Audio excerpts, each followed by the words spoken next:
Okay, so yun, magandang hapon sa inyo mga boss. Gumawa ko ulit ng panibagong activation video tutorial. So, ito, mas maikli po sana. Kasi para hindi tamarin panoorin ng mga client. So, ito, simulan na natin agad.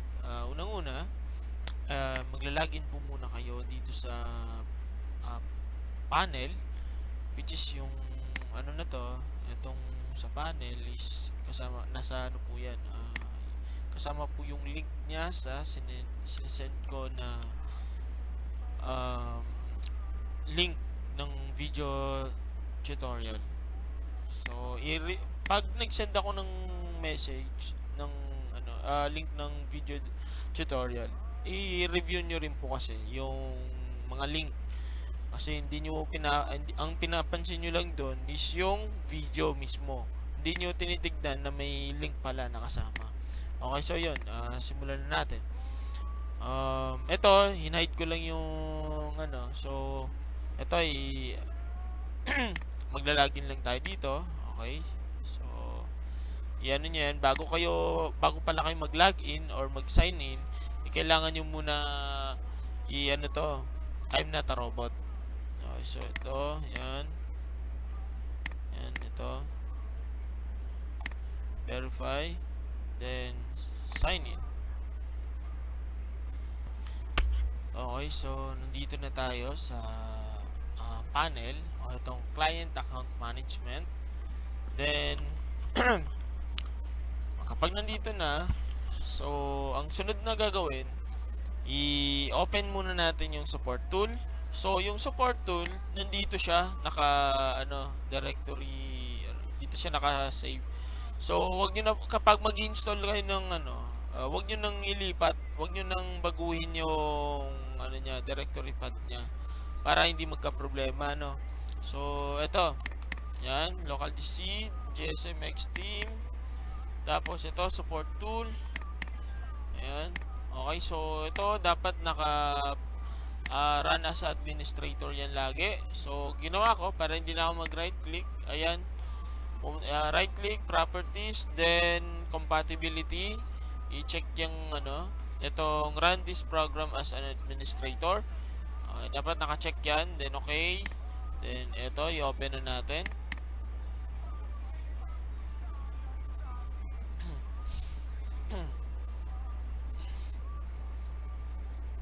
So, antayin lang mag-open. Then, kapag may error kayo na na-encounter, tulad po nito, ang ibig sabihin nun, may problema yung WMI, WMI ng PC nyo or system nyo. So, click OK nyo lang yan. Then, i-close nyo po. Tapos, open nyo po ulit. Dapat po walang error na lalabas para makapag-generate po tayo ng maayos o working na license file. So, ganun lang po yun. At saka, just in case naman po na hindi mag-successful ang generate, pwede nyo po isend sa akin yung account number ng tools nyo. Tapos, i-reset ko yung time para makapag-generate po kayo ng bagong authentication key. So, ito naman yung error na lumabas. I-click nyo lang yung OK. Tapos, ayan, i-close nyo po ulit. Tulad po ng sinabi ko kanina, kailangan walang error na lalabas. Okay, so ganun lang yun.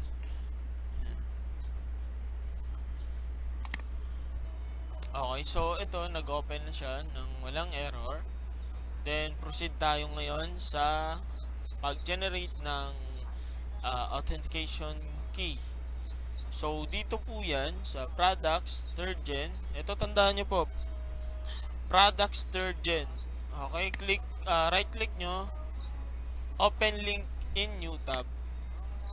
Okay. Okay, so, ito na. So, ayun, pag nandito na tayo sa manage products, third gen, ito makikita nyo.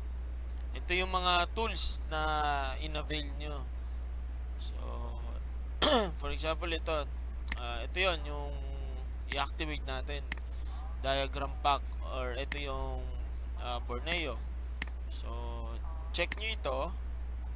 Uh, Click nyo yung generate multi-key. Okay, so okay lang yan.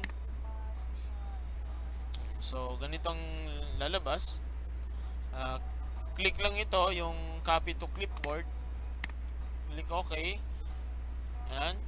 Kailangan na na-click nyo yung OK na button para sure na nakopya nyo yung authentication key. Tapos i-paste naman dito. Ayan, right click tapos paste. Ayan, ibig sabihin nakopya yan. Okay, begin activation. Tapos antayin lang po matapos yan. Kailangan walang error at hindi siya mag-auto close. Kapag nag-auto close yan, hindi po successful lang generating ng license. So kailangan pong ulitin yon. Ngayon, sa isang araw kasi, isang beses lang po makakapag-generate ng authentication key. So kailangan nyo po i-ano sa akin yon. Kailangan nyo po ipa-reset sa akin yung timer para makapag-generate po kayo ulit. So, ayan, successful po yung generation. So, ayan, kapag ganyan na yung lumabas, ibig sabihin okay yung successful yung pag-generate natin ng license key. So, i-close na to. Then punta naman sa XTM licenses na folder. Then hanapin niyo diyan yung ito, diagram pack. So, copy nyo yan. Dapat dalawa yung lumabas. Hindi po pwedeng isa. So, ayan. Kailangan dalawa po. Copy nyo. Then, balik kayo dun sa folder. Ito yung ito yung diagram pack. Ito yung dito nyo po ilalagay yung license key. So, ito nag-generate na po kasi ako kanina. So, wala nang problema. Yan nyo na lang dito paste, tapos replace. Yan. Then goods na po yun. So ganun lang, bubuksan nyo na lang yung loader, then ready to go na po yun. So ito, i-open natin, ito try natin kung gumana yung yung license key na inano natin. Okay, so ayan, gumana yung license key. So ganito po yan, malalaman mong gumana kapag nag-open yung loader. So click login lang po. Click log, ayan, okay. Ayun. So yan, gumana po siya, no? Then sa bagong loader ni Borneo, eto, kiklik nyo muna ito, tapos select Borneo, then start. So antayin nyo lang pong lumitaw si Borneo.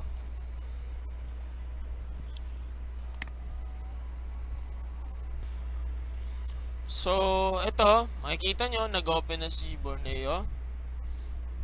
Click login. Ayan. So goods na po siya. Working na. So ito, may konting paliwanag lang po, no, para sa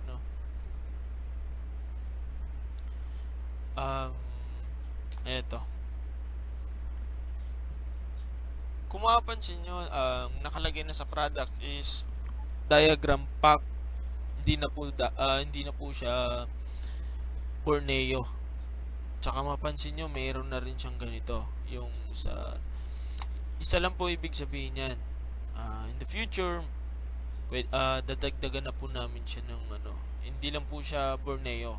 So yung 1,000 nyo, magiging po yan, parang kumbaga sa 1,000 nyo meron kayong dalawa or higit pa na diagram or schematics tools sa halagang 1,000 lang. Ang sakop po nito, old or new. Ayan, old or new customer po. So hindi na po kayo lugi doon, di ba? So sobrang solid doon, sobrang sulit.